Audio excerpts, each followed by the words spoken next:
K Sairam. Ramakumari గారు. సాయిరామ్. ఓం శ్రీ సాయిరామ్. భగవాన్ శ్రీ శ్రీ సత్సాయిబాబా వారికి శతకోటి పాదాభి నమస్కారములు సమర్పించుకుంటూ అహం సత్యబోధక అధినేత లక్ష్మీనారాయణ దంపతులకు పాదాభివందనములు. ఈ గ్రూప్ సభ్యులందరికీ వందనములు. నాకు మరలా ఈ అవకాశం ఇచ్చిన స్వామికి ధన్యవాదములు. సాగర గర్భంలో ముత్యాల వేట. జోనాథన్ స్విఫ్ట్ తన ప్రత్యేకమైన హాస్య ధోరణిలో నిజమైన మేధావి. ఈ ప్రపంచంలో కనిపించినప్పుడు మూఢులంతా అతనికి వ్యతిరేకంగా ఏకమయ్యే దానిని బట్టి ఆ మేధావిని గుర్తించవచ్చును అని వ్రాశారు. పరమ రహస్యానికి అసూయ అర్పించే కానుక దూషణ. అజ్ఞానం వినయాన్నైనా కలిగిస్తుంది, లేక మొండితనాన్నైనా కలిగిస్తుంది. అది తనను తాను గుర్తించలేదు కనుక అరుదుగా విచారణ రూపంగాను జ్ఞానం రూపంగాను వికసిస్తుంది. అది గర్వాన్ని వస్త్రంగా ధరించి అపనిందలు వేసే నీచమైన అలవాటుతో వినోదిస్తుంది. డాక్టర్ గోకాక్ బాబాను కాస్మిక్ విజిటర్ గా అభివర్ణించారు. బాబా తన 21వ సంవత్సరంలో స్వయంగా ఈ విధంగా ప్రకటించారు. ఎంత ఓర్పుతో ప్రయత్నం చేసినప్పటికీ, ఏ విధంగా పరిశోధన చేసినప్పటికీ నా మహిమను ఎవ్వరూ తెలుసుకోలేరు. కేవలం 14 ఏండ్ల వయస్సులో ఉన్నప్పుడే ఆయన చాలా మంది విమర్శలకు గురి అయ్యారంటే ఆశ్చర్యం ఏముంది? బాబా కన్న తండ్రి బాబా తలలో ప్రవేశించిన మెగాలోమానియా అన్న భ్రమని పారద్రోలటానికై ఆయనను దండించటానికి ప్రయత్నించారు. ఒక పెద్ద కర్రను పట్టుకుని కొడతానని బెదిరిస్తూ, నీవు దైవానివా మోసగాడివా అని బాబాను ప్రశ్నించారు.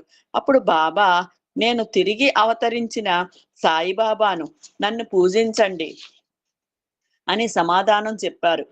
బాబా తండ్రి చేతిలో నుండి కర్ర జారి కింద పడిపోయింది. తరువాత సంభవించిన అద్భుతమైన సంఘటనలు తన కుమారుని ఒంటరిగా వదిలివేయటమే మంచిదన్న నిర్ణయాన్ని ఆయనకు కలిగించాయి.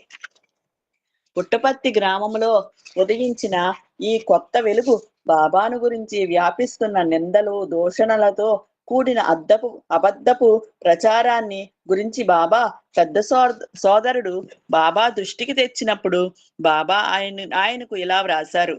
ఈ ప్రజలను నిందించి వారి వాదనలను ఖండించటం కన్నా వారిని చూసి జాలిపడటం మంచిది. ఎందుకంటే వారికి ఏమీ తెలియదు. సత్యమేదో తెలుసుకునే సహనం వారికి లేదు. కామ క్రోధములు స్వార్థము అసూయలతో పూర్తిగా చూడలేరు. సత్యాన్ని పూర్తిగా తెలుసుకొనలేరు. అందువల్ల వారు తమకు తోచిన విధంగా అనేక రకాలుగా ఆరోపణలు చేస్తారు.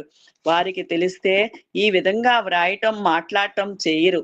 విభిన్నమైన అభిరుచులు మనస్తత్వములు కలిగి ఉండే ప్రజలు ఎవరికి తోచిన విధంగా వారు ఆలోచిస్తూ తమకు తోచిన విధంగా వాదిస్తూ తమ గ్రహణ శక్తి యొక్క స్థాయికి అనుగుణంగా ఇతరుల గురించి నిర్ణయాలు తీసుకుంటూ మాట్లాడుతూ ఉంటారు అని బాబా తన సోదరునికి తెలియజేశారు. సామాన్యుల స్థాయి కన్నా ఉన్నతమైన స్థాయిలో ఉన్నవారి చుట్టూ దుష్ప్రచారకులు పొంచి ఉంటారు. 2 వరల్డ్స్ పత్రికా సంపాదకులైన పెగ్గీ మాసన్ ఈ విధంగా వ్రాశారు. ఒక దివ్య జ్యోతి ఆవిర్భవించినప్పుడు చాలా మంది సంకుచిత దృష్టి గల ప్రజలు ఈ వెలుగును తేరపారా చూడలేని వారు అన్నమాట. ఆ తేజస్సును కించపరచాలని ప్రయత్నిస్తుంటారు. జీసస్ కూడా త్రాగుబోతని, పాపులను కూడా గట్టుకు తిరుగుబోతు అని, బెల్ జేబబ్ యొక్క మంచితనం వలన అతనికి స్వస్థత చేకూర్చే శక్తులు సంక్రమించాయని అనేక నిందనలకు గురి కావలసి వచ్చింది. బాబా కూడా 14 ఏండ్ల బాలునిగా ఉన్నప్పుడే అతన్ని ఏదో పిశాచం ఆవహించిందన్న తప్పుడు ప్రచారానికి గురి కావలసి వచ్చింది. ఆయన తల్లిదండ్రులు సోదరుడు ఆయనకు ఎంతో బాధాకరమైన భూత వైద్యాన్ని చేయించారు. గ్రామస్తులంతా కూడా బాబాను ఏదో దెయ్యం ఆవహించటం వలన భూత వైద్యం ద్వారా ఆ దయ్యాన్ని పారద్రోలటానికి ప్రయత్నం చేస్తున్నట్లు కథలుగా చెప్పుకున్నారు. ఇటువంటి తప్పుడు ప్రచారం చేసేవాళ్ళు ధాన్యం నుండి పొట్టును వేరు చేయటానికి మాత్రమే పనికి వస్తారు. కాబట్టి ఆ కారణం చేతనైనా వారిని గౌరవించాలని అంటారు బాబా. బాబా ఒక తెరిచి ఉన్న పుస్తకం వంటివారు. ఆయనను గురించి ఎటువంటి అసత్యం కానీ, అతిశయోక్తి కానీ అందులో చోటు చేసుకోలేదు. ఆయన బోధనలో ఎటువంటి మాయ కానీ, మోసం కానీ లేవు. ఆయన విధానంలో, వ్యూహంలో ఎటువంటి రహస్యమూ లేదు. ఎవరికైనా ఏదైనా ఇవ్వటానికి గాని, ఎవరినైనా కూడా క్షమించటానికి గాని సిద్ధంగా ఉంటారు. ఎప్పుడూ ఎవరి నుంచి ఎటువంటి కానుకలు స్వీకరించరు. మీకు ఆయన కావాలంటే మీరందుకు నిశ్చయంగా తగి ఉన్నారని అంటారు ఆయన.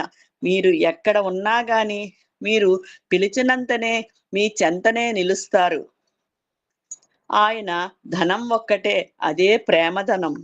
ప్రత్యేకమైన సిద్ధాంతములను ప్రచారం చేసి వేరు వేరు మతములను ప్రోత్సహించే సంస్థలు భగవంతుని చేరటానికి విశిష్టమైన మార్గాలను బోధిస్తామంటూ సందేహాస్పదమైన విధానాలను ప్రచారం చేసే ఏజెంట్ల వంటి వారు ఇతర మార్గాల వారిని హీనపరుస్తూ తమ తమ వర్గాలను పటిష్టం చేసుకోవడానికి ప్రయత్నిస్తూ ఉంటారు. ప్రపంచం నలుమూలల నుండి వచ్చే వందలాది వేలాది విభిన్న మతాలు కులాలకు చెందిన వివిధ వర్గాల ప్రజలకు ఎదురుగా ఉన్నది ఒకే కులం, అదే మానవత్వం. ఉన్నది ఒకే మతం, అదే ప్రేమ మతం. ఉన్నది ఒకే భాష, అదే హృదయ భాష. ఉన్నది ఒకే దైవం, ఆ దైవం సర్వవ్యాపి అని ప్రకటించారు బాబా. ఈ కాస్మిక్ విజ్డమ్‌ను ఎదుర్కొనలేక నిందలు, దుష్ప్రచారాల మాటున తలదాచుకునే వేర్పాటువాదులు ఎంతో ప్రయాసతో కట్టిన అడ్డుగోడలను ఈ దివ్య సందేశం కూల్చివేస్తుంది. కువిమర్శలు చేసే కొన్ని పత్రికల వారు ఈ దివ్య అవతార మూర్తిని గురించి దుష్ప్రచారం చేయటానికి ప్రయత్నించారు. కానీ వారు ఏ విధంగా కూడా సఫలీకృతులు కాలేదు. ఏవో మసాలా కట్టుకథలు అల్లి తమ పత్రికల్లో ప్రచురించి ధనం సంపాదించగలమని వారు ఆశించారు. కానీ ప్రేమ స్వరూపుడైన బాబా వారి దుష్ప్రచారానికి బదులుగా తమ దివ్య ప్రేమనే వారికి పంచదలిచారు. ప్రతి యుగంలోనూ, ప్రతి దేశంలోనూ ఈ నిర్భాగ్యులు తమ పొట్టకూటికై చాలా శ్రమిస్తారు. నేను పొగట్టలు, నిందల మధ్య నిలబడి రెండిటిని సమంగా అనుగ్రహిస్తూ ఉంటాను. మీరు మీ ఇళ్లల్లో నా నామాన్ని జపిస్తూ ఉంటారు. కానీ వారు బజార్లలో, వీధిలో నా పేరును అరుస్తూ పలుకుతారు. వాళ్ళ పిల్లల పోషణ కోసం కొంత ధనం ఏదో విధంగా సంపాదించుకోవాలని తాపత్రయపడే వాళ్లపై కోపం తెచ్చుకోవటం ఎందుకు అంటారు బాబా. అంతులేని కరుణా సముద్రులైన బాబా దయతో ఈ విధంగా సలహా ఇస్తారు. అటువంటి వారిని చూసి జాలిపడండి. వాళ్ళకి ఏమీ తెలియదు. వాళ్ళని చూసి జాలిపడండి. ఎందుకంటే వాళ్ళు ఏమీ తెలుసుకోలేరు అంటారు బాబా. 6 సంవత్సరముల పాటు ఆయన సన్నిధిలో గడిపిన తర్వాత 1954వ సంవత్సరంలో బాబా జీవిత చరిత్ర సత్యం శివం సుందరం మొదటి భాగాన్ని ప్రచురించాలని ప్రతిపాదించినప్పుడు తక్షణమే తన ఆంతర్యాన్ని తెలుపుతూ ఆయన నన్ను వారించారు. నా యథార్థ తత్వం గురించి, సత్యం గురించి తెలుసుకోలేకపోవటం చేత పాఠకులు ఈ పుస్తకాన్ని యథార్థమైనదిగా భావించలేరు. ఏదో అరేబియన్ నైట్స్ కథలాగానో, చందమామ కథలాగానో భావిస్తారు. ఇంకా కొద్ది కాలం ఆగు, నా జీవిత చరిత్ర తెలుసుకోవటానికి ఆతృత పడేలా ఈ ప్రపంచాన్ని ఇంకా సిద్ధం చేయవలసి ఉంది. ఇప్పుడు వారు ఈ నిజాయితీని శంకించవచ్చును. కానీ కొంతకాలం తర్వాత నన్ను తక్కువగా అంచనా వేసినందుకు వారు నిన్ను నిందిస్తారు అంటూ పుస్తకం అప్పుడే ప్రచురించవద్దని వారించడంలో గల కారణాన్ని వివరించారు. సరిగ్గా ఇదే జరిగింది. సత్యం శివం సుందరం పుస్తకము 1960 సంవత్సరంలో ప్రచురింపబడింది.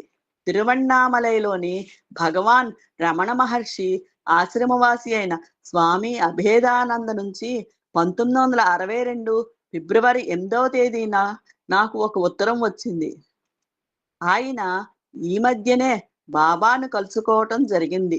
ఆయన నాకు వ్రాసిన ఉత్తరంలో పరమోత్కృష్టమైన పరబ్రహ్మములోని ఒక అంశము ఈ భూమిపై అవతరించి మానవత్వంలోని ఒడిదుడుకులను సరిదిద్దటం, ఊహాజనితమైన బాధలను పోగొట్టటం అవతారం యొక్క ప్రయోజనమని భావించడాన్ని ఖండించారు.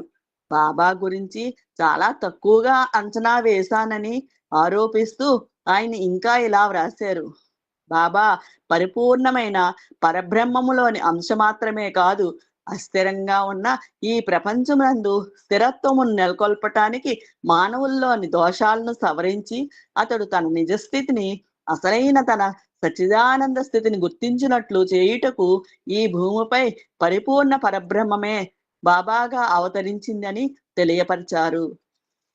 భగవంతుని ఉనికిని గురించి ఆనందంగా అంగీకరించలేని మరో వర్గము ప్రజలు హేతువాదులు.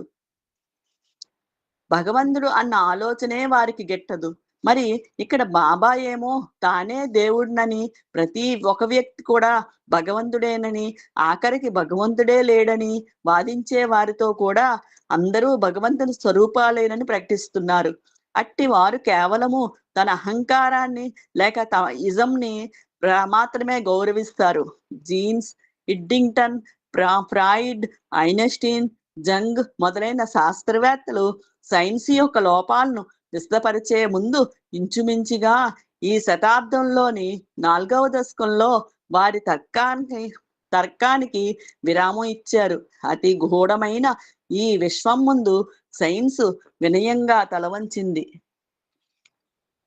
ఈ విశాల విశ్వం భగవంతుని యొక్క ఆలోచన అంటారు జీన్స్.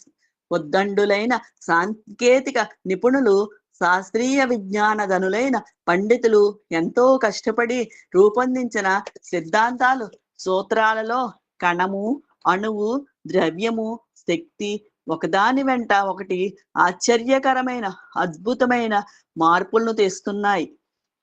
ఒకప్పుడు ఎంతో అద్భుతమైన, తెలివైన సిద్ధాంతంగా భావించిన విషయాలను ఈనాటి జీవ భౌతిక మనస్తత్వ శాస్త్రవేత్తలు మూఢ విశ్వాసాలుగా తీసి పారేస్తున్నారు.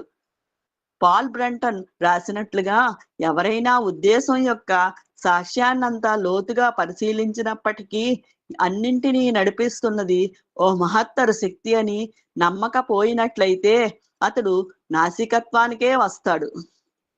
ఎందుకంటే అతడు సాక్ష్యంగా భావిస్తున్న ఆ మనస్సు పక్షపాతం చేత కానీ, భావోద్రేకాల వల్ల సమత్వాన్ని కోల్పోయి కానీ, బాధల వల్ల కలత చెంది కానీ, ఇంద్రియ చాంచల్యం చేత కానీ, లేక వేరే ఇంకొక విధమైన పొరపాటు చేత కానీ ముందుగానే మూసుకొని పోయింది. పరిపక్వమైన నమ్మకాలను ఎదిరించే ఉద్దేశంతో నాస్తికత్వము సజీవంగా ఉంచబడుతున్నది. చిన్నతనపు మొండి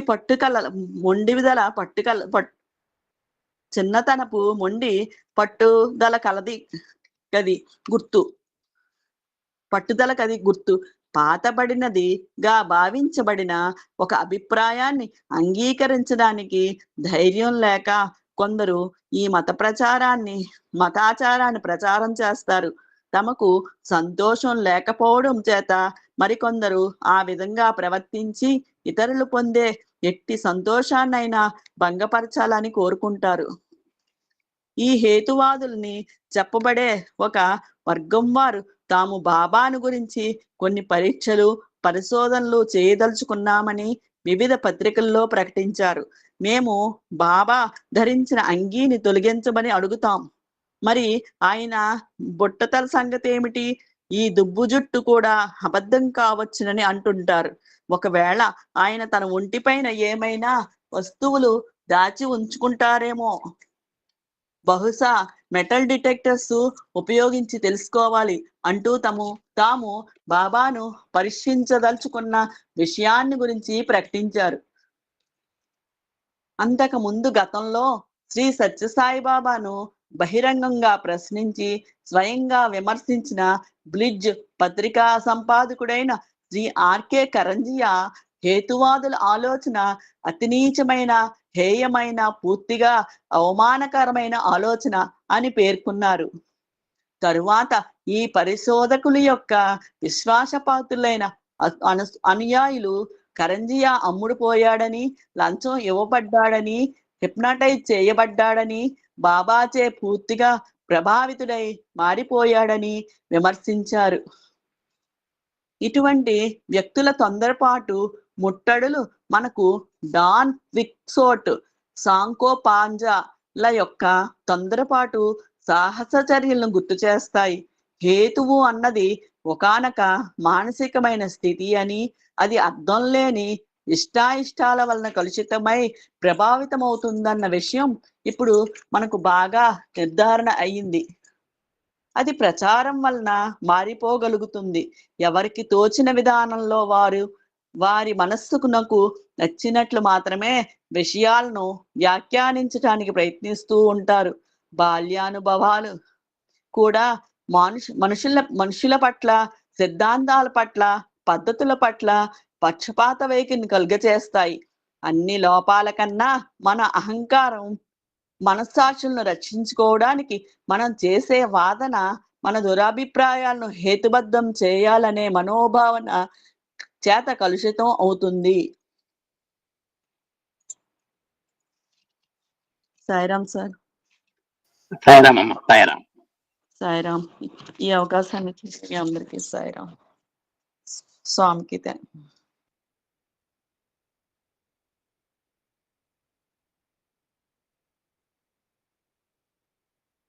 సరే, మీరు మాట్లాడండి సార్. కోటేశ్వర. ఓం శ్రీ సాయిరామ్. దీని మీద ఇవాళ మన అమ్మాయి చదివినటువంటి విషయాల మీద 2 అభిప్రాయాలు నేను చెబుతాను. తర్వాత జీలసక్క గారు దీని మీద కొంచెం విశ్లేషణ చేస్తారు. దాంతో మనం ఈ కార్యక్రమాన్ని ముగిద్దాం. ఈరోజు సాగర గర్భంలో ముత్యాల వేట అనేటువంటి దాని మీద అసూయను గురించి చెప్పారు. అంటే పరమ రహస్యానికి అసూయ అర్పించేటువంటి కానుక దూషణ అని. అంటే దూషణ అనేటువంటిది అంటే ఎదుటి వాళ్ళని నిందించడం అనేటువంటిది మరి ఎంత చాలా ప్రమాదము అనేటువంటిది కూడా ఇక్కడ మనకు చెప్పడం జరిగింది. తర్వాత గోకాక్ బాబాను కాస్మిక్ విజిటర్ అన్నారు. అంటే దీంట్లో కూడా మరి ఒక చమత్కారం ఉంది. ఈ చమత్కారం మరి ఆయన కాస్మిక్ విజిటర్గా అంటే డాక్టర్ గోకాక్ అంటే మనందరికీ తెలుసు. ఆయన అంతా చాలా మేధా సంపన్నుడు, బాబా గారికి హితులు, సన్నిహితులు, ఆంతరంగికులు అని మనకు తెలుసు. అలాంటి వారికి కూడా ఈ పేరు పెట్టారు అంటే అంటే ఆయన మీద కూడా మరి విమర్శలు అనేటువంటి తప్పదనేది మనకు అర్థమవుతోంది. తర్వాత మరి నేను తిరిగి అవతరించినటువంటి సాయిబాబాను అసలు ఎవరో ఒక చిన్న ప్రశ్న వేశారు, గుర్తుందో లేదో మీకు? నువ్వు దైవానివే, మోసగాడివే అంటే ఇవే కాదు. మన బాబా గారి ఇంట్లో కూడా ఇలాంటి అనుమానానికి తావు ఉన్నటువంటి సంఘటన మనందరికీ తెలుసు చరిత్రలో. అలాగే మన పరాయవాడికి రావటం ఏముంది? మన ఇంట్లో ఉన్నటువంటి ఆంతరంగిక కుటుంబ సభ్యుల్లోనే మనకు ఆ ప్రశ్న వచ్చినప్పుడు మరి బయట వాళ్ళకి రావటంలో తప్పేం లేదు. అక్కడ అప్పుడు ఏమన్నారంటే, స్వామి తిరిగి అవతరించినటువంటి సాయిబాబాను నన్ను పూజించండి అంటే షిరిడి సాయి అవతారం అనంతరం 8 సంవత్సరాలకు మన స్వామి జన్మించడం జరిగింది, అవతరించడం జరిగింది. అలాంటి సందర్భాన్ని చెప్పి నేనే ఆ సాయిబాబాను, మీరు నన్ను దైవంగా భావించి పూజించవచ్చు అని కూడా ఇక్కడ చక్కగా చెప్పడం జరిగింది. మరి ఇంకా ఎన్నో విశేషాలు కూడా ఇక్కడ మనకు చెప్పారు. మన పత్రికలు, ఆ పత్రిక సంపాదకులు అయినటువంటి వాళ్ళలో కూడా సంకుచిత ధోరణులు ఇవన్నీ కూడా ఇక్కడ మనకు ఈ విషయాల్లో ఇక్కడ వచ్చింది. తర్వాత బాబాని గురించి ఒక చిన్న విషయం చెప్పారు. ఒక తెరచి ఉన్నటువంటి పుస్తకము అన్నారు. అంటే రహస్యాలు ఏం లేవు, ఓపెన్ బుక్. ఆయన ఎప్పుడు కూడా ఏ మాటలు మాట్లాడినా కూడా స్వామి ఒక అవతార పురుషుడిగా ఏ అభిప్రాయాన్ని వెలుగుంచినా కూడా అక్కడ ఏం అరమరికలు లేవు. ఒక ఆబాల గోపాలము, ఒక చిన్న పిల్లవాడి దగ్గర నుంచి ఒక పెద్ద మేధావి వరకు ఆయన మాట్లాడేటువంటి మాటలన్నీ కూడా వేద ప్రమాణంగా ఉంటాయి. ఆయన వాక్కు వేదవాక్కు, ఆయన వాక్కులు వేద ప్రమాణాలుగా మనం తీసుకోవటం జరిగింది. దాంట్లో ఎలాంటి మాయ కానీ మోసం లేదు అనేది మనం గుర్తించాలి. తర్వాత ప్రత్యేకమైనటువంటి సిద్ధాంతాలు కూడా, మతాలు ఇవన్నీ కూడా మరి విభిన్నమైన మార్గాలు అవలంబిస్తున్నటువంటి సందర్భాల్లో కొంతమంది మరి స్వామి మీద దుష్ప్రచారం చేసినటువంటి సందర్భాలు కూడా ఉన్నాయి. ఏంటంటే లోకోభిన్న రుచి, మతం మారిందంటేనే మన అభిప్రాయం మారినట్టు లెక్క. అయినా సరే ఎన్నున్నా సరే మరి ప్రపంచ నలుమూలల నుంచి కూడా మరి స్వామిని చూడటానికి వచ్చారు. ఇవన్నీ ఉంటూనే ఉంటాయి. నిజంగా ఒక్కసారి గమనించండి, పండ్లు మధురమైనటువంటి బంగినపల్లి మామిడి పండ్లు ఇచ్చేటువంటి చెట్టు కూడా రాళ్ల దెబ్బ తప్పదు. ఏమండి? అలాగే ఎంతో మంచి పనులు చేసి, ఎంతో శ్రమించి, క్రమశిక్షణతో, దీక్షాదశతో చేస్తున్నటువంటి వ్యక్తులకు కూడా, కార్యకర్తలకు కూడా విమర్శలు తప్పవు. ఎప్పుడు ఇవన్నీ కూడా మనకు లోకంలో ఉన్నవే ఇవి. ఆ విధంగా మన లోకాన్ని మనం ఆ విధంగా చదవాల్సినటువంటి అవసరం ఉన్నది. స్వామి కూడా చక్కగా ఒకటి చెప్పారు. ఎన్నో కులాలు ఉన్నాయనుకుంటున్నారు మీరు, ఉన్నది ఒకటేనయ్యా, అదే మానవతా కులము. ఒకటే మతం అయ్యా, అదే ప్రేమ మతము. ఉన్నది ఒకటే భాష అయ్యా, అదే హృదయ భాష.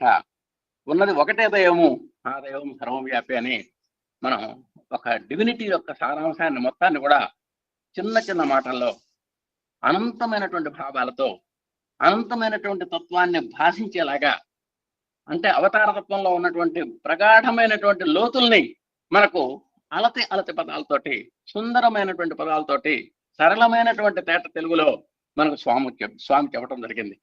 ఎన్నో ఉంటాయి నిజంగా. మరి సమాజం ఉన్న తర్వాత తెగలు ఉంటాయి, కులాలు ఉంటాయి, ఇవన్నీ కూడా ఉంటాయి.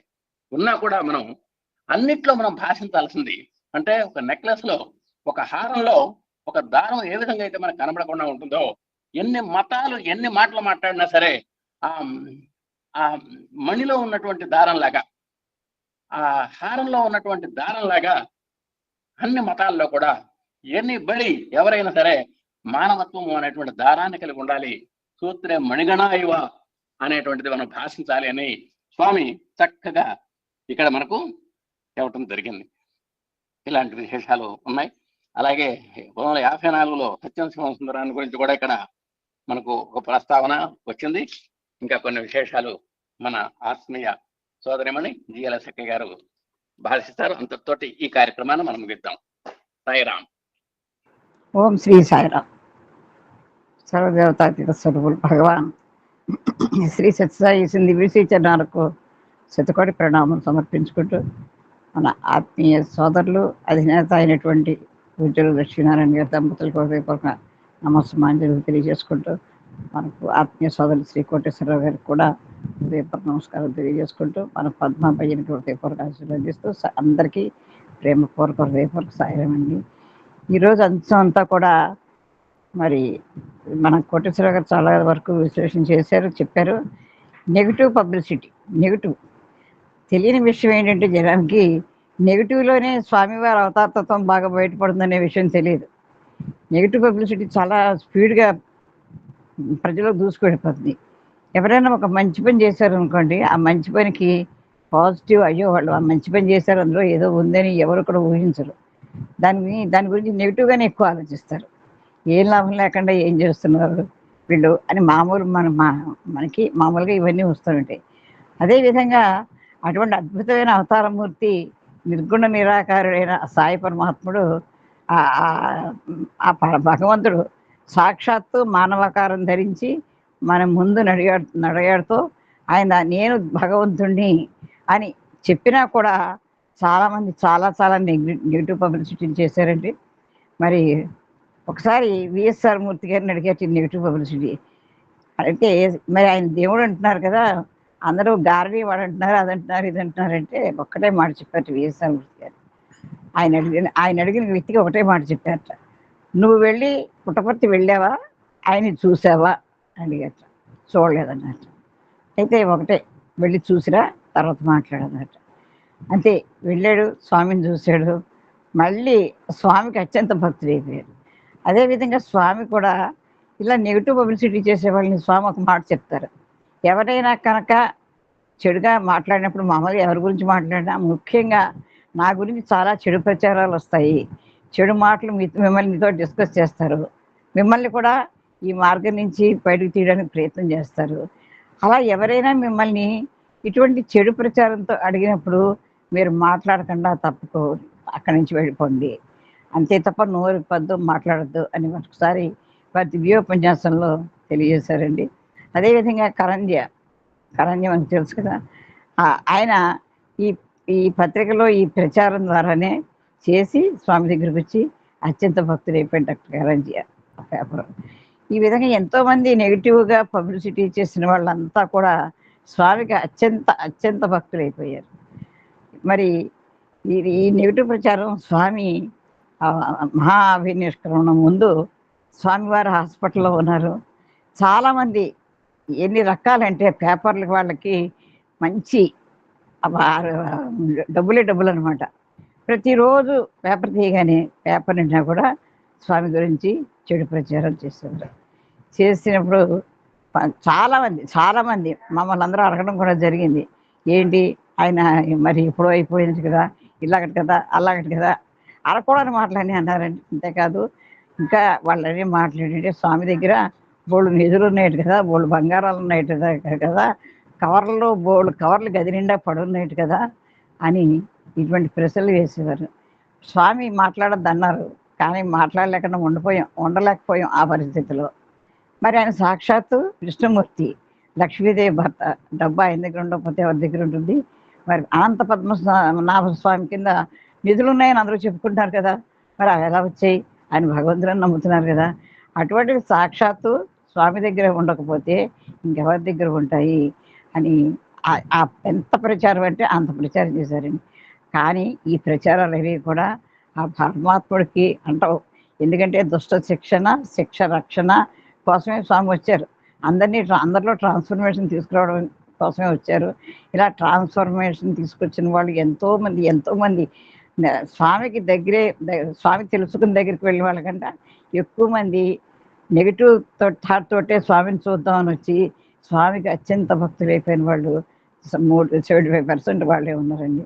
కానీ అందుకనే మనం ఈ నెగిటివ్ ప్రచారాలకు కానీ మనం సమాధానం చెప్పద్దు, పక్కకి వెళ్ళిపోదాం అంతే. పక్కకి తప్పుకోము, స్వామివారి స్వయంగా చెప్పారు. మరి ఈ విధంగా సత్యం శివసుందరం 1960లో మొదలుపెట్టారని ఇవన్నీ చాలా విషయాలు మన రమాకుమార్ చక్కగా చదివింది. మా సోదరులు కోటేశ్వరరావు గారు కూడా విశ్లేషణ చేశారు. కానీ మనం అందరం ఉన్నది ఒకటే కులం, మానవ కులం, ఉన్నది ఒకటే జాతి, మానవ జాతి, ఉన్నది ఒకటే మతం, ప్రేమ మతం, ఉన్నవాడు ఒక్కడే ఆమ్ని ప్రజెంట్ భగవంతుడు అనే విషయాన్ని తెలుసుకుని కులం మీద లేకుండా, భేదభావాలు లేకుండా స్వామి ఇదంతా ఎందుకు తెలియజేస్తున్నారంటే ఆ నెగిటివ్ సృష్టించింది కూడా స్వామి, వాళ్ళలో నెగిటివ్ థాట్స్ కల్పించింది కూడా స్వామి. అలా నెగిటివ్ వస్తేనే కానీ మనం పాజిటివ్లోకి రాము కదా. కాబట్టి అటువంటి ఏవైనా మనలో ఇంకా స్వామి భగవంతుడానికి కొద్ది గొప్ప అనుమానం ఉంటే అది కూడా వద్దు అని చెప్పడానికి స్వామి ఈరోజు చివరిలో ఈ సత్యం శివసుందరంలో మన కస్తూరి గారు తెలియచేశారని నా అభిప్రాయము. అందుకని సాక్షాత్తు భగవంతుడని మనం అచంచలమైన సంపూర్ణమైన విశ్వాసంతో స్వామి పదంలో మనం అంతా ప్రయాణం చేద్దామండి. ఎవరైనా మంచి చేస్తే సంతోషం. దీనివల్ల మనం తెలుసుకోవాల్సింది ఏంటంటే ఎవరైనా మంచి చేసేవాళ్ళని ఎంకరేజ్ చేయాలి, చెడు చేసేవాళ్ళ దగ్గరికి వెళ్ళకూడదు. వాళ్ళని చూసి అసూయపడకూడదు. మంచి చేసేవాళ్ళకి నువ్వు బాగా చేస్తున్నావు అని వాళ్ళని ఇంకా ఎంకరేజ్ చేయాలి తప్ప మనం దీని ద్వారా స్వామి వల్ల మనం తెలుసుకుంది ఏంటంటే ఆ విషయం తెలుసుకోవాలి, మంచి చేసేవాళ్ళని ప్రోత్సహించాలి, చెడుకు దూరంగా ఉండాలి. ఈరోజు దాంట్లో ఇది నాకు అర్థమైంది. మన కోటేశ్వరరావు గారు చెప్పారు. నాకు ఈ అవకాశం ఇచ్చిన మన కోటేశ్వరరావు గారు కూడా హృదయపూర్వక నమస్కారాలు తెలియజేసుకుంటూ ఆత్మకి హృదయపూర్వక ఆశీస్సులు అందిస్తూ జై సాయిరామ్, జై సాయిరామ్. మన కుటుంబ సభ్యులందరికీ ప్రేమపూర్వక హృదయపూర్వక సాయిరామ్.